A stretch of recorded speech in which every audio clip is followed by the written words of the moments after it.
Catat ini ya. Dan saya belum pernah bagi dimanapun yang ini, yang versi lengkapnya. Kalau bisa dilakukan, bukan hanya dosa digugurkan. Tapi setiap hurufnya mempercepat terkabulnya doa kita di hadapan Allah Subhanahu wa taala. Ya. Ada 2 surah di dalam Al-Qur'an yang bila 2 surah ini dibacakan, itu setiap hurufnya dihitung bisa berpotensi menggugurkan dosa sekaligus mengabulkan doa-doa yang dimintakan. Sepanjang doa itu baik untuk urusan dunia akhirat kita. Kalau salah satu kurang baik diperbaiki oleh Allah. Misal dunia baik tapi akhirat tidak. Maka diperbaiki oleh Allah kepada yang lebih baik. Surat pertama Al-Fatihah. Surah kedua Al-Baqarah. Ya. Sebelum doa baca tuh Al-Fatihah sama Al-Baqarah.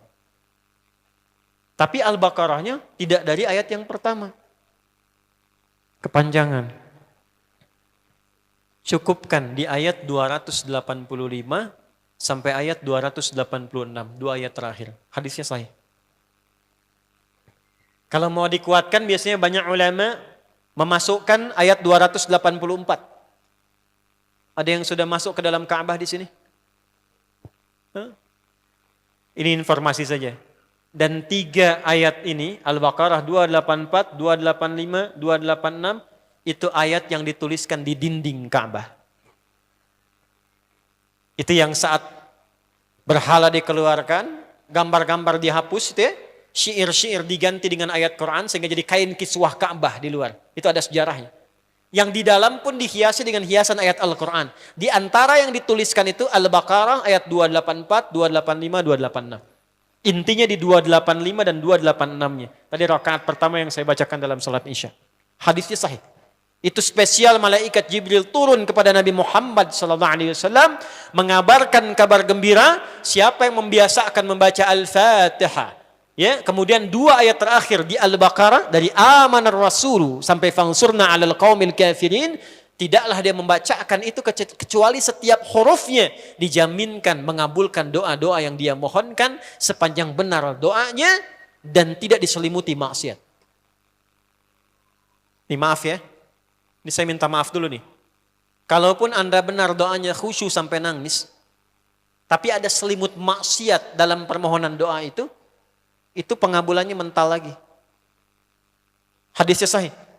Thumma dzakara rajula yutilu as-safara ash'atha aghbara yamuddu yadayhi ila as-sama' fayaqulu ya rabb faqala Rasulullah sallallahu alaihi wasallam anna yustajabu lidzalik famat'amuhu haram mashrabuhu haram malbasuhu haram wa ghudhiya biharamin fa anna yustajabu lidzalik. Rawahu Muslim. Nabi mengisahkan seorang lelaki menempuh perjalanan jauh. Awas, menempuh perjalanan panjang untuk ketaatan itu mempercepat doa dikabulkan 2 kali lipat dibanding orang biasa. Makanya kalau ada orang mau ke Mekah umrah, mau haji, titip doa. Ada yang mau beasiswa ke Madinah, ke Mekah, ke Al-Azhar, ke Mesir, titip doa. Saya biasanya kalau mau berangkat umrah, Ustaz titip doa, ayo tulis banyak tuh. Enggak saya baca. Saya simpen aja, ntar dekat Ka'bah, ya Allah engkau maha mengetahui. Ya. Mohon kabulkan semua doa-doa ya dari teman-teman jamaah yang dititipkan dalam kertas yang telah mereka tuliskan itu. Simple Pak, daripada capek kita bacakan satu-satu. Dan alhamdulillah biasanya ya insya Allah terkabul. Insya Allah. Itu perjalanan jauh. Nah orang ini menempuh perjalanan untuk sekedar berdoa. Safar.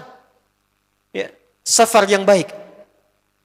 Kemudian yang kedua, yamuddu yadaihi ilas sama, dia mengangkat tangannya ke langit. Ini saya tidak bermaksud mengajarkan ya, cuma menunjukkan prakteknya begini nih. Ada yang bisa bantu saya enggak satu orang maju? Cepat. Yang depan aja, depan. Jazakallah khair. Mohon pegangkan mic sebentar. Ya, terima kasih ya. Lihat sini. Gini. Nah, jazakallah.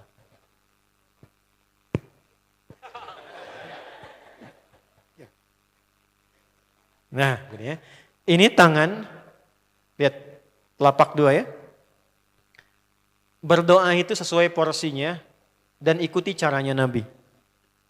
Kalau doanya formal dalam sholat, dan diikat dengan gerakan, jangan kreatif. Ikuti seperti Nabi yang contohkan. Misal dalam salat, "Shallu kama ra'aitumuni usolli." Salatlah seperti kalian melihat aku salat. Nanti ada 3 posisi atau sampai 4 posisi dalam salat yang mempercepat terkabulnya doa. Posisi puncaknya sujud.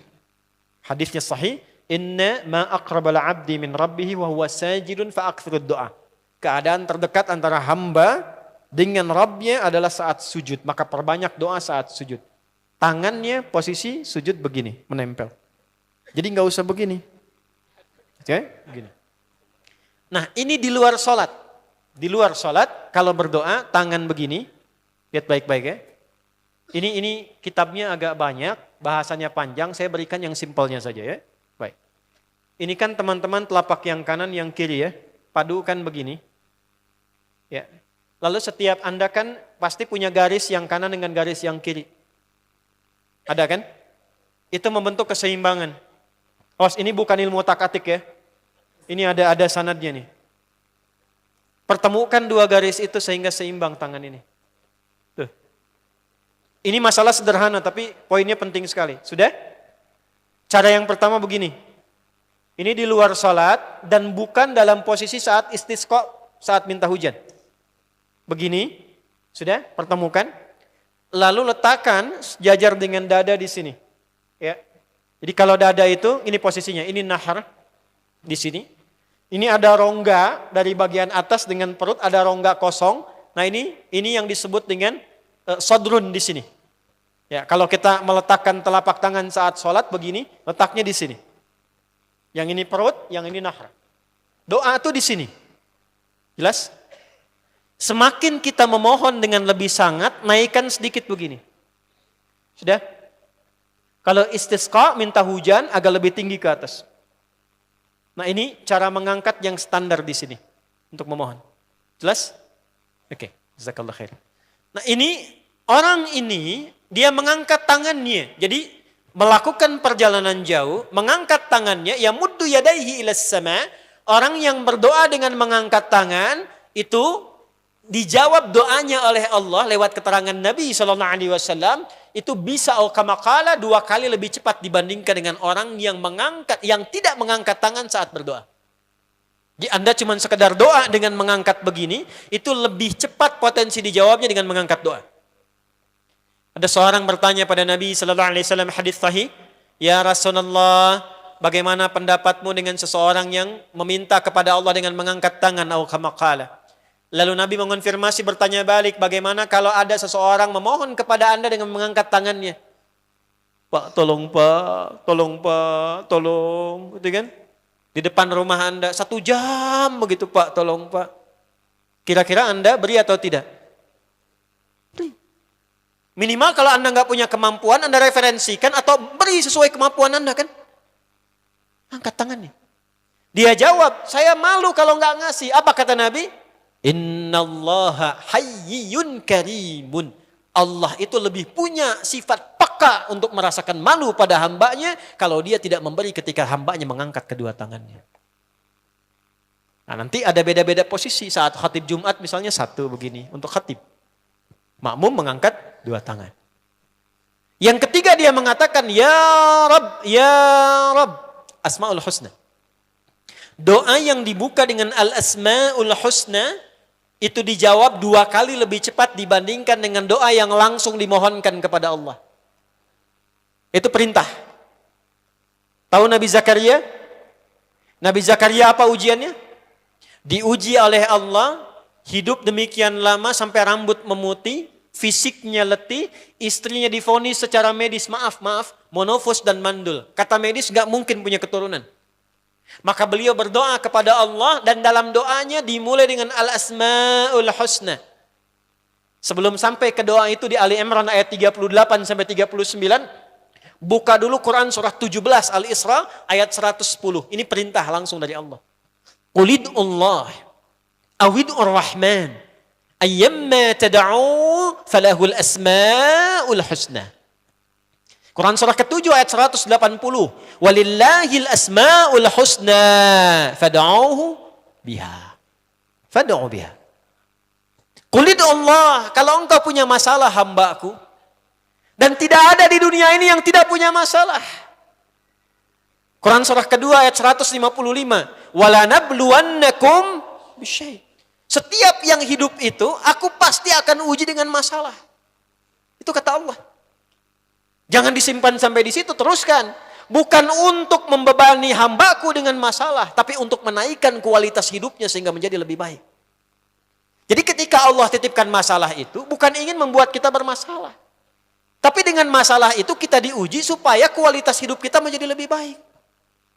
Ini Anda yang kuliah di UPI di sini, ada ujian nggak? Ada. Untuk apa ujian itu diadakan? Supaya bisa melihat kualitas peningkatan ilmu Anda dari masuk sampai naik tingkat. Kalau nggak ada ujian, nggak kelihatan kualitasnya bertambah. Logikanya begitu.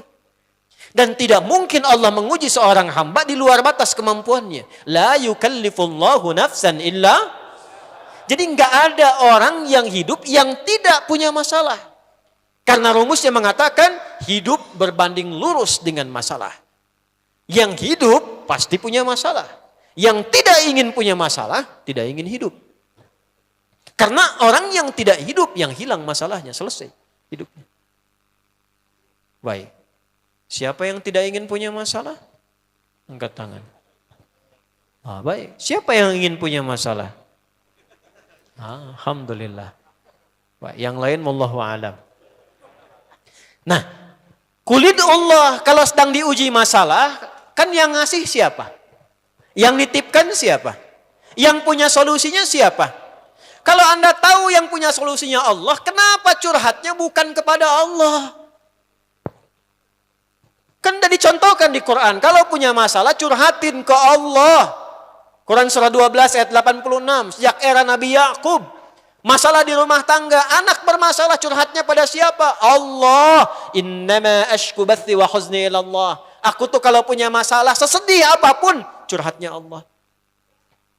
Bentangkan sajadahmu. Curhatkan dalam sujudmu, tingkatkan takwamu. Wa may yattaqillaha yaj'al lahu makhraja. Quran surah 65 di akhir ayat yang kedua.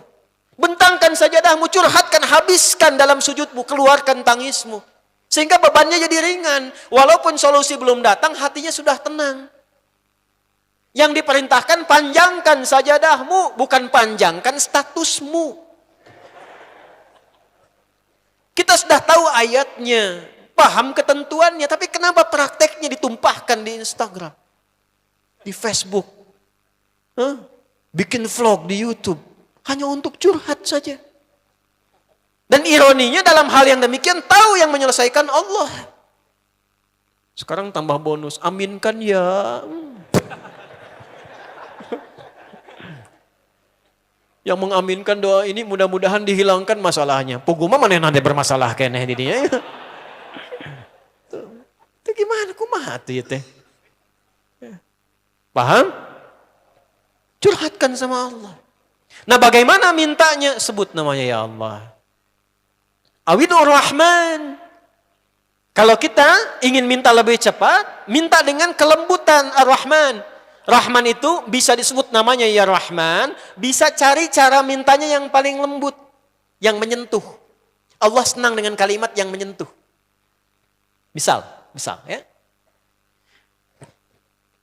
Kembali ke Nabi Zakaria tadi.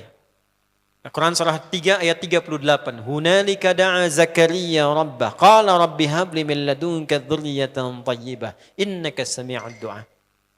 Ya Allah, hamba-hambamu itu telah menghukumi aku dan istriku tak akan mungkin punya keturunan. Sedangkan engkau yang maha pemberi tanpa punya batasan. Mereka mengatakan istriku punya keterbatasan. Maka aku memohon kepadamu yang pemberianmu tak ada batasan. Mohon ya Allah anugerahkan keturunan dari sisimu saja ketika mereka mengatakan tidak mungkin itu punya. Sungguh engkau yang maha mendengar doaku ya Allah. Perhatikan, kalau kepada yang maha mendengar saja tidak terkabulkan, mohon tunjukkan kepadaku saat ini dengan cara apa lagi dan kepada siapa lagi aku mesti memohon. Itu dalam banget. Ya Allah, engkau perintahkan aku berikhtiar mencari kerja, aku lakukan. Engkau perintahkan mengeluarkan keringatku dengan cara yang halal, aku kerjakan ya Allah. Engkau perintahkan aku jauhi yang engkau larang, aku lakukan ya Allah. Sekarang aku telah berikhtiar dari sejak keluar, aku telah menunaikan sholat subuh seperti yang engkau maha mengetahuinya. Dan menjelang malam aku mengadukan bahkan di rumahmu ya Allah hanya untuk sesuap nasi bagi istri dan anakku dari yang halal itu. Aku telah melakukan apa yang engkau perintahkan, aku hanya memohon apa yang telah engkau janjikan. Kalau dengan semua ikhtiar yang aku kerjakan sampai detik aku bersujud di hadapanmu di rumahmu ini belum kau kabulkan, mohon tunjukkan kepadaku di malam ini ya Allah, dengan cara apa lagi mesti aku memohon kepadamu. Minta. Pernah enggak begitu mintanya?